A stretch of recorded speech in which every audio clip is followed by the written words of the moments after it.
Praise the lord. ఈరోజు దేవుని వాగ్దానము నిర్గమాకాండము 23వ అధ్యాయము 25వ వచనము. నీ దేవుడైన యెహోవాను సేవింపవలెను, అప్పుడు ఆయన నీ ఆహారమును నీ పానీయమును దీవించును. నేను నీ మధ్య నుండి రోగమును తొలగించెదను. ప్రియ సహోదర సహోదరులరా, ప్రభువు నేటి దినమున నీతో మాట్లాడనై ఉన్నారు. ఇక్కడ మనం చూసినట్లయితే ప్రభువు అంటూ ఉన్నారు, నన్ను మీరు సేవించిన ఎడల నేను నీ యొక్క ఆహారమును పానీయమును దీవించెదను అని అంటూ ఉన్నారు. అలాగే మనం రెండవదిగా చూసినట్లయితే ఆయన మన మధ్య నుండి మనకి ఏదైతే అనారోగ్య పరిస్థితి ఉన్నదో, ఏదైతే తోచని స్థితిలో వేదన కలిగి బాధతో వేదన పడుతూ ఉన్నామో అవన్నిటి నుండి ప్రభువు తొలగిస్తాను అని ప్రభువు చెప్తూ ఉన్నారు. అయితే నా జీవితంలో ఇప్పుడు వరకు కూడా మనము చాలా ప్రాబ్లమ్స్ని ఫేస్ చేస్తూ ఉండొచ్చు, కానీ ప్రభు అంటూ ఉన్నాడు, మీరు నన్ను సేవించండి. ప్రభుని మనం సేవిస్తున్నప్పటికీ కొన్ని తడబాట్లు, కొన్ని తప్పుడు అలవాట్లు అవన్నీ మనలో ఉన్నాయంటే ప్రభువు మనల్ని ఆయన త్రోసివేస్తూ ఉంటాడు. అంటే మనకి ప్రత్యుత్తరం ఇవ్వకుండా, అంటే కొంచెం వెయిట్ చేసే పొజిషన్లో ఉంచుతాడు. అంటే మనల్ని పరీక్షిస్తున్నట్లు అర్థం.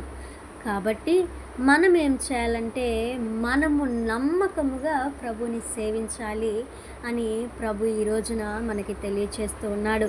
గనుక మనము ఈ రోజు నుంచి మన యొక్క అన్ని అలవాటుల్లో ప్రభుని మాత్రం మహింపరచు విధముగా మనం జీవించాలి.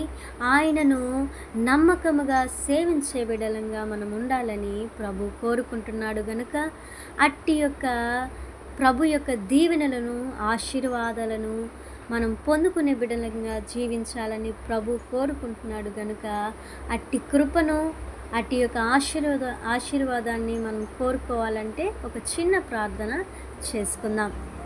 ప్రార్థన. ప్రేమనం కలిగిన మా దేవా, నీకు స్తోత్రాలయ్యా. నిన్న నేడు ఏకరీతిగా ఉన్న దేవా, నీకు స్తోత్రాలు ప్రభా. అయా, నీవు మమ్మల్ని నమ్మకంగా సేవించిన ఎడల అయా మేము దీవించబడతాము ప్రభా. అలాగే తండ్రి, మా యొక్క రోగములు, మా యొక్క వేదనలు, మా యొక్క బాధలు, స్థితిలన్నిటినీ నువ్వు తొలగించు దేవుడు అయా. నీకు స్తోత్రములు అయా. మా దుఃఖములు సమాప్తమయ్యే దినాన్ని మాకు అనుగ్రహించే దేవుడు అయా. మా యొక్క కన్నీటిని నాట్యంగా మార్చు దేవుడు అయా. నీకు స్తోత్రాలు. నీవు చెప్పిన మాటలకై నైనా స్తోత్రములు ప్రభా. అనేకులు నీ వైపుకు తిరుగులాగున దయచేయండి అయా. నమ్మకంగా నీలో కట్టబడులాగున దయచేయ దేవా. నీకు స్తోత్రాలు అయా. ఈ వాక్యాన్ని ఆశీర్వదించండి, దీవించండి. నీ యొక్క రాజ్యవ్యాప్తికి వాడబడులాగున దయచేయి తండ్రి. నీకు స్తోత్రములు అయా. అనేకులు ఈ వాగ్దానాన్ని చూసి నీ వైపుకు తిరిగే కృపను అనుగ్రహించండి. ఈ దినమున ఎవరైతే బిడ్డలు పని బాటలకు వెళ్తున్నారో వాళ్ళ పనులన్నిటిలో నీ యొక్క కృపను దయచేయమని వేడుకుంటూ నజరుడైన యేసు క్రీస్తు నామమున ప్రార్థిస్తున్నాను తండ్రి. ఆమేన్.